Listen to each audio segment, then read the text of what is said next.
Hello, Second Chancers. As always, it is my pleasure that you join me for today's podcast of Second Chance Coaching. My name is Dr. Richard Lewis. If you'd be so kind as to leave me a feedback and your rating, I'd very much appreciate it, as it will help dynamic people such as yourself optimally discover this podcast and add it to their library of favorite podcasts. As you know, at Second Chance Coaching, we focus on seeing everyday life through the eyes of the returning citizen and highlighting the resiliency of the human spirit. I'd love to work with you one-on-one, whether you're a returning citizen, coaching clients seeking their second chance, or you're a business or college or university looking to support your returning citizens in your organizational and learning environments. Please feel free to get in contact with me if you'd like to work one-on-one at my email at richard@secondchancecoaching.com or via Instagram at @DrRichardLewis. Today, we have a very special guest with us today, Ms. Karen Lee, the CEO of Pioneer Human Services. And I'll briefly introduce her and then we'll get into the conversation. As Chief Executive Officer of Pioneer Human Services, Karen Lee leads one of the nation's largest nonprofit social enterprise organizations in the United States. Under Karen's leadership, Pioneer successfully operates several revenue-generating businesses that provide living wage jobs to mission-related employees and helps fund its mission of empowering people who have been involved in the legal system to build healthy and productive lives. Headquartered in Seattle, Pioneer serves over 10,000 people a year through its diversion, treatment, housing, and job training programs. Karen is a graduate of the University of Washington School of Law and the United States Military Academy at West Point. So I say thank you for your service as always. And with that, we'd like to welcome Ms. Karen Lee, CEO of Pioneer Human Services, to Second Chance Coaching. Good evening, Ms. Lee. How are you today? I'm fine. How are you? I can't complain. We'll get right to it. Lee, can you tell us more? In the intro, we talked about that Pioneer is a nonprofit social enterprise organization. Now, I've never really heard that phrase used like that before, but can you tell us more about what is social enterprise and how does it address issues such as mass incarceration? Well, a social enterprise is an organization or a business that reinvests a majority of its profits into its social mission or its environmental mission if it's an environmental nonprofit. And so it's as simple as that. We don't have shareholders that we have to be accountable to. We don't have owners. We're nonprofits, so our owners are the public, and that's who we serve, right? And that's a business, and that's a social enterprise. You typically see them in the job training arena where you have a business that employs the demographic that you're trying to serve. And then that demographic, that client that you're serving also gets job training, if it's a job training social enterprise. Or if it's like Pioneer, which we're both, we have job training here. And then we also have a manufacturing business. We make aerospace parts. We make the exit doors, which we call escape hatch assemblies in 737 aircraft. So if you sit in the exit row and you look to the door to your right or to your left, then that was one of the parts that we make here at Pioneer. We make over 1 million parts a year, but those are some of the more recognizable parts, as we're what we call a tier 3 aerospace machining company supplier. So, but that's a social enterprise. You could also see them where they're a lot in the food business. So Ben and Jerry's, for example, the plant where they make the Ben and Jerry's ice cream, that hires a particular demographic that they care about. So they're a social enterprise. A lot of the Goodwill organizations that we see across the country are social enterprises. So that's the definition. Oh, no, thank you. I've always been a big supporter of Ben and Jerry's, but now I'm 6'3". So now when I get on an airplane and see that, and I always sit at the exit row. So I'll think about you guys now all the time when I sit at the exit row. Please do. Yes, indeed. Please do. So you and your organization are based in the state of Washington, like we said. You're in Seattle. As a returning citizen in your state, what would you say are the main obstacles as a returning citizen face in the state of Washington? The returning citizen in Washington faces the same thing that returning citizens face across the country. And and a lot of it's dependent on the length of time they were incarcerated and whether or not they have family in the area that can help them. But I would say one obstacle is always being shunned and the stigma of former incarceration. I think our society is too judgmental, and I feel that as Americans we watch too much TV. So we watch Law and Order, we watch Lock Up, we watch the Orange is the New Black, and these are TV shows that dehumanize people, and they paint in the show the bad guy in the show is always this horrible person, and I think that it's just we have a generation of people that are hardened from what they've taken in from media, and so assuming someone did make a wrong choice at some point in their life, not only is the punishment oftentimes not consistent with the type of behavior, we also don't look at that individual as a human. What happened in that human's life that that caused their social development to occur the way it did? And it can be many things, but sometimes it's addiction. Sometimes it's not doing well in school.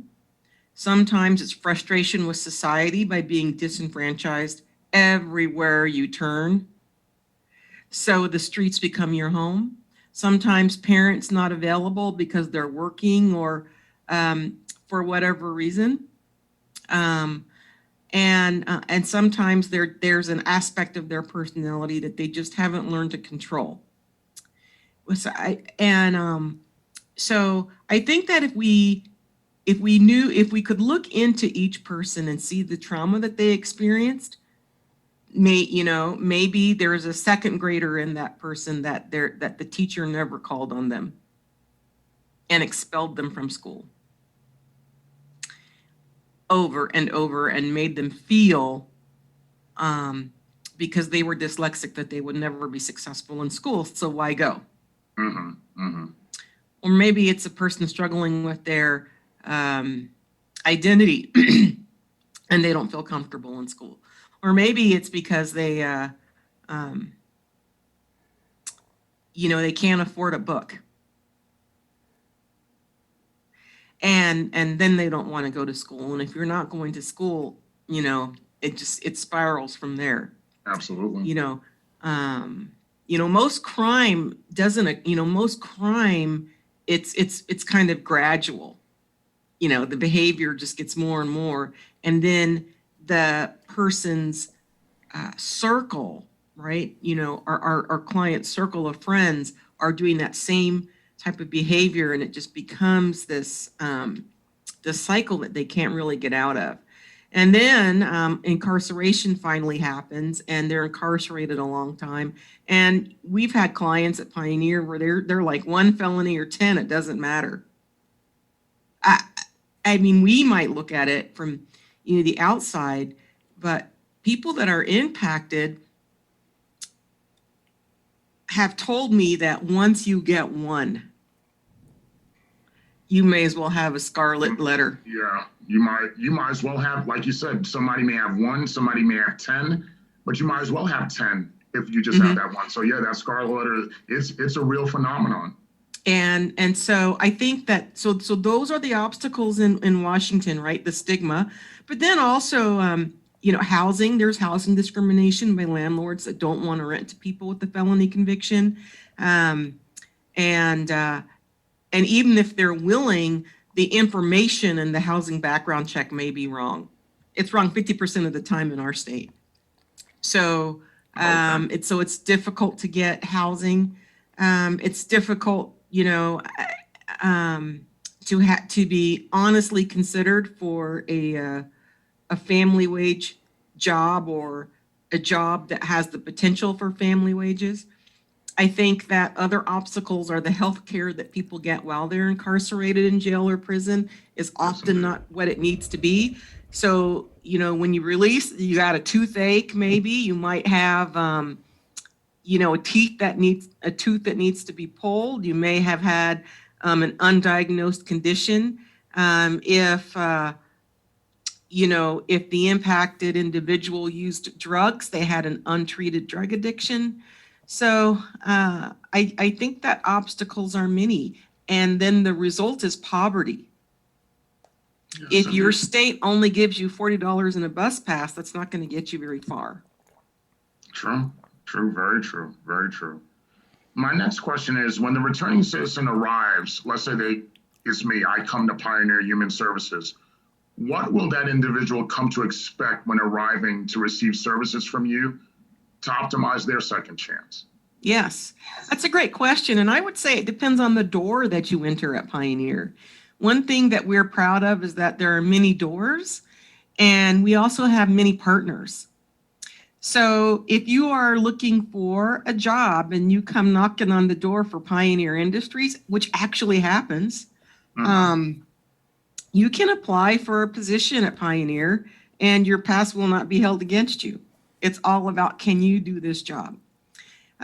If you are not qualified for the job, because our jobs are competitive, right? We make aerospace parts. I mean, that's a skilled position.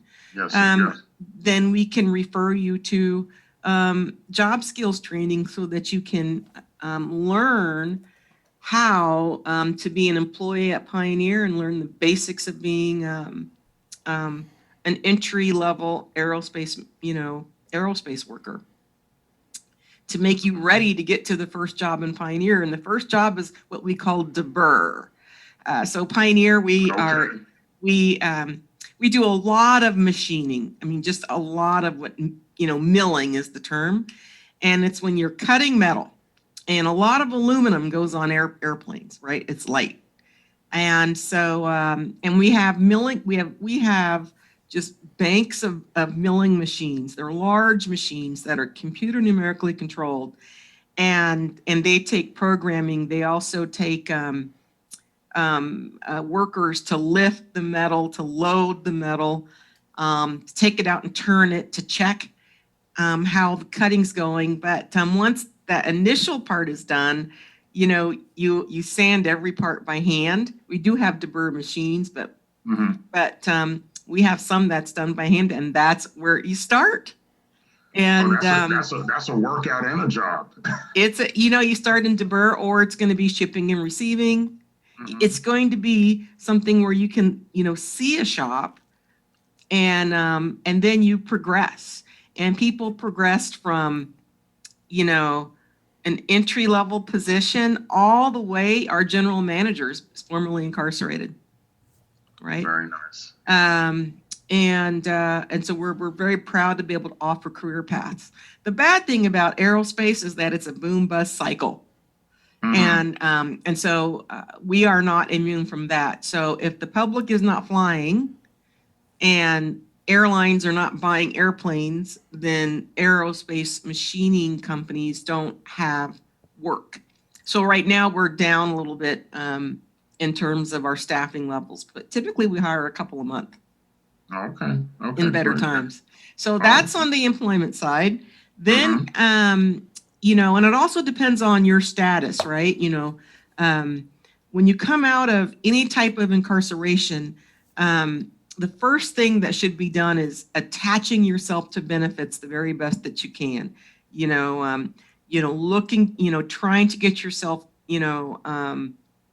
signed on to Medicaid so you have health insurance. In our state, that's supposed to happen while you're in jail or right before you're released from prison. I don't know how other states do that. And so because we got to make sure that your health needs are taken care of. Absolutely. And so at Pioneer, if drug treatment is something that is needed, that'll come up, and we can refer you to a partner that has outpatient treatment, or if you need long-term substance use disorder care, we offer that. If what you need is housing, then you would walk, to one of our housing facilities, and you would see if we had, a room open to rent. So it kind of depends upon what your need is. Some people live with family, so they have housing, right? And some people already have a job skill, so they just need resume assistance. Some people don't have anything. They don't have family, they don't have housing, they don't have a job skill, they don't have a degree. And we try to help in all those areas. So it really just depends on the individual. Okay. You was talking about partners that you work with, and when you meet with or work with employers who could hire returning citizens, or landlords who may rent to folks that are coming home and that are directly impacted, what's your biggest challenges to convince the employers to hire and the landlords to allow to rent to people who are directly impacted or returning citizens?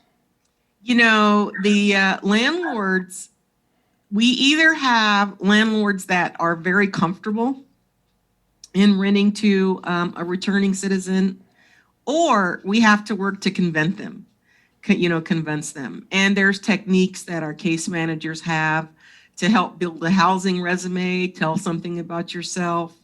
Or we also try to clean up what's in the person's record, right? So if there's information that's incorrect about you, to try to clean that up. So there's a number of techniques, but it sometimes it takes a sustained effort to find housing for people. It's really, especially right now, because in our state we have an eviction moratorium, so people aren't moving out and up, and so new people that are returning, they're facing a pretty saturated housing market. So we have to work really hard to help people. Absolutely, I get you on that. My next question is, what current legislation in the state of Washington currently provides the best path to reentry for returning citizens, and what would be the ideal legislation that you would want in your state for those that are directly impacted? What current legislation in the state of Washington provides the best path? So our state has been, it's starting to get a little more progressive when it comes to legal and financial obligation reform. And we at least reduced the interest. It used to just be like 20%. So we have that amount down, and then what they can charge the interest on. So we've made some progress there. We've made some progress on getting records vacated in our states. We just passed voting rights in our state for people that are on partial confinement and on community supervision. And I think that all those things are good. We've also had some juvenile justice legislation, which reduces sentences for juveniles, and then it also keeps young adults serving with youth rather than having an 18-year-old go to an adult prison. So we've made some strides, but we still have a long way to go. We just had a court case here called the Blake decision, which changed the crime of possession, which is important. In our state, you didn't need to have intent to have a simple possession charge. So people were going to prison just for possessing a controlled substance, whether they knew it or not. If somebody planted it on them, it was, I know. And the Supreme Court just struck that rule down. And then the rule that was established in its place requires a municipal level diversion program for the first 2 times after you've been charged. and they also made it a misdemeanor as opposed to a crime. So those are all things in the right direction that I'm very hopeful about in our state.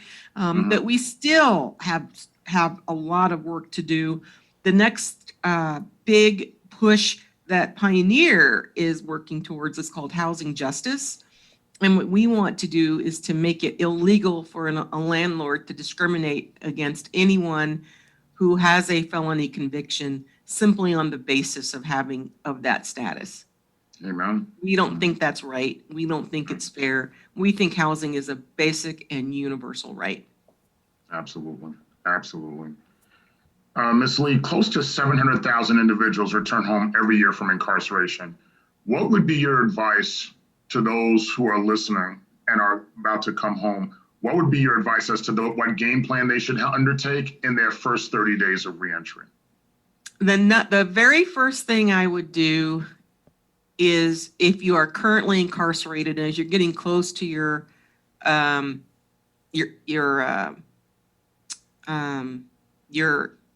entry back into the community as returning citizen, is to get yourself attached to your health benefits, to all your benefits, Social Security, Medicaid. You just want to make sure that you are covered so you can get health care. Absolutely. The next thing that I would do is to work on your reentry plan. Some prisons have employees that can do that with you. Some have volunteer staff. Some have nothing.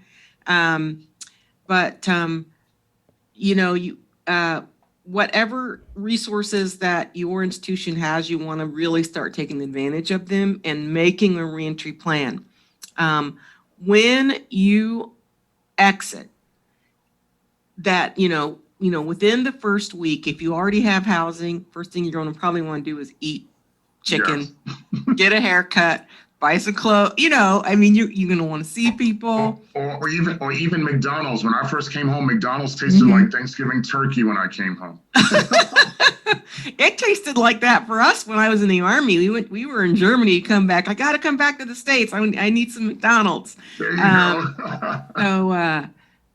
So I'll give yourself a couple days to to be loved upon by people that love you, and then you kind of got to start getting, as we say. Mm-hmm. So I think that if you had a reentry plan that you worked on in your incarceration, you want to just tick off that list. And it really depends, do you have documentation like your identification? That's got to be pretty early. If you're on community supervision, you want to make sure that you are checking in. There's probably going to be a check-in pretty quickly. And then I would always recommend going to see a reentry navigator or a reentry organization. Don't feel like you have to do it on your own. The reentry navigators, coordinators, case managers, they're going to have different names depending on the state, but they have access to they have knowledge that may be helpful. Knowledge won't hurt. Maybe they know who the best employers are that are hiring. Maybe they know the best place to live where there's an opportunity for a great apartment. Maybe they know the day to go to the Department of Licensing in your state to get your driver's license, or they're just some, and they can also work through your reentry plan with you to make sure that you're checking all the bases. They can help you. They can take a look at your resume and see if it needs work. They can help you practice how you're going to talk about in your job interview. How are you going to talk about that employment gap? There's and if you need training, they can recommend that. Sometimes they even have technology they can give to you. So they might be able to give you a cell phone or a laptop.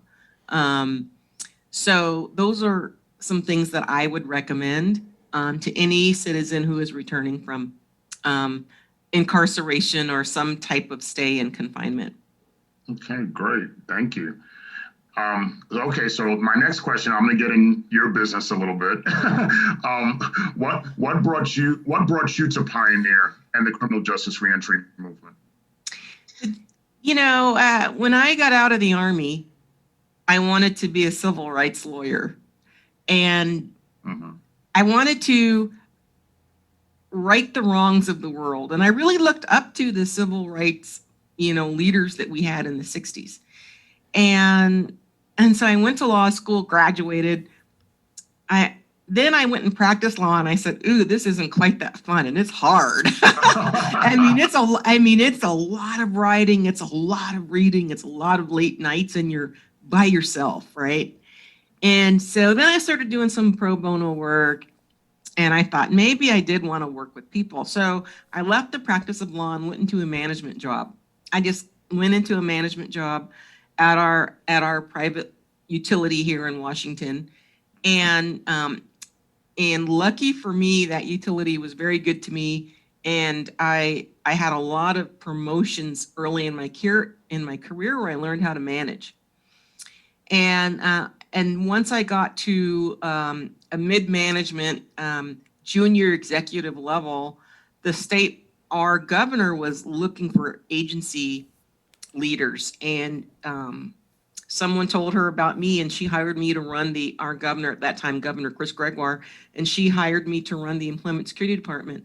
And when you're running that department, it's in Washington, it's called ESD, but it's the labor department in most states.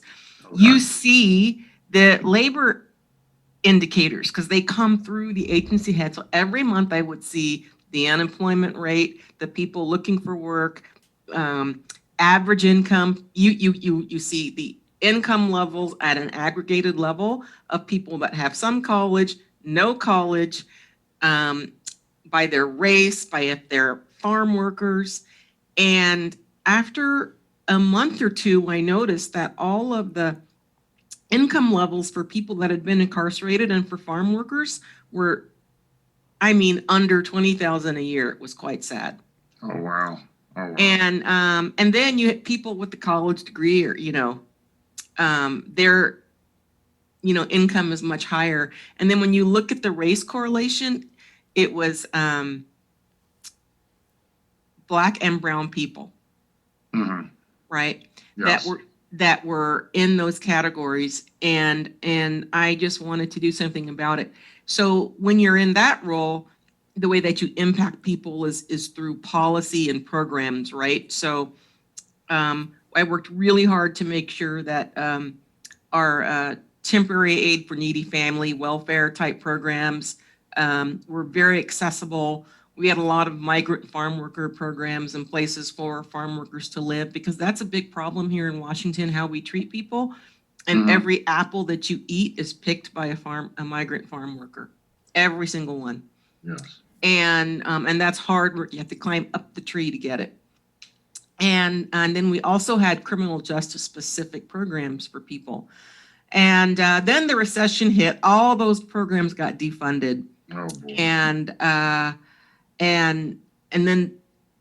it was just not pretty. But at about that time, Pioneer was looking for a chief executive officer, and they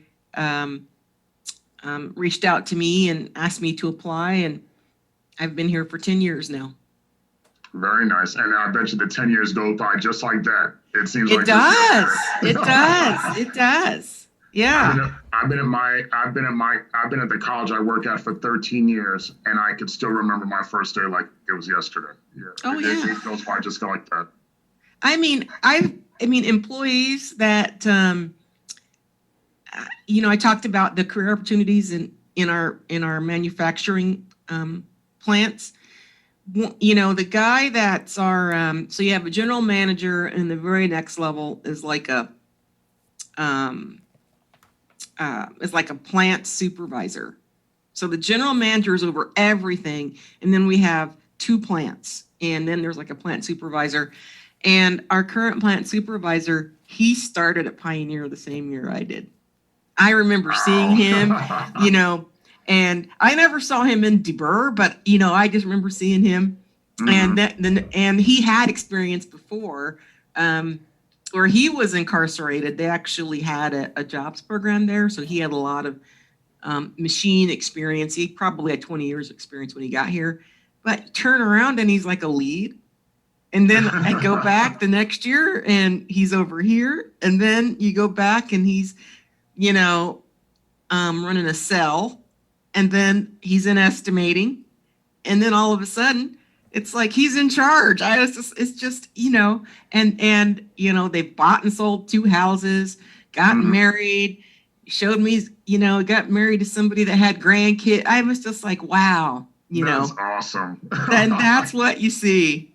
That's awesome. See, coworkers like that, I told them, you can't leave with me, because if you leave before me, I feel like I gotta go. So no, we're in this together. Yep. What current projects or initiatives are you guys working on now at Pioneer? Well, from an advocacy basis, it's housing justice, because it's the number one need we hear from people that want to access our services. And we can't house everyone. So many times people come to us for housing, we don't have any. And and we think that there's just too much discrimination. So that's the number one issue that we're working. And then we're also trying to get our state to fund reentry programming. Yes. Right. Yes, very so important. That there's a place for people to go that is specific for reentry needs, to help them have a healthy and productive life, and an opportunity to, to have living wages and a career that they love. That's right. That's right. Well, the last thing I want to ask is, can you share with us your organization's Pioneer social media contact information so we could follow the progress of what you guys are doing? And if you're interested in donating, please donate. These are people doing great work with great people and great things. So if we could donate and assist to your org's mission and follow your progress, share with your social media contact information, whether it be for you or Pioneer. Yeah, pioneerhumanservices.org is our website. And please come. We actually have a mass incarceration quiz we'd love for you to take. So it's pioneerhumanservices.org/mass incarceration. Come take our quiz. You can follow us on Twitter, on LinkedIn. You can even go to my LinkedIn page, Karen Lee. I post on my LinkedIn page sometimes, and just get involved. Support us, follow us, everything. That's great. Ms. Karen Lee, we thank you so much for joining us today on Second Chance Coaching. Please continue your great work and optimizing the reentry journey for myself and millions of returning citizens and directly impacted people. We thank you so much. Yeah, and the last thing I want to say is, as soon as you can, to all the returning citizens, register to vote. Amen. Because then you can vote for people that are friendly to what you need. So register to vote and vote. That's my right. parting message. It's been such an honor to be on this show today and talk with you. I'm such a fan of yours, so thank you for the invitation. Oh, thank you so much. Thank you. And we will be in contact soon. Thank you. Okay. Bye-bye. Bye-bye.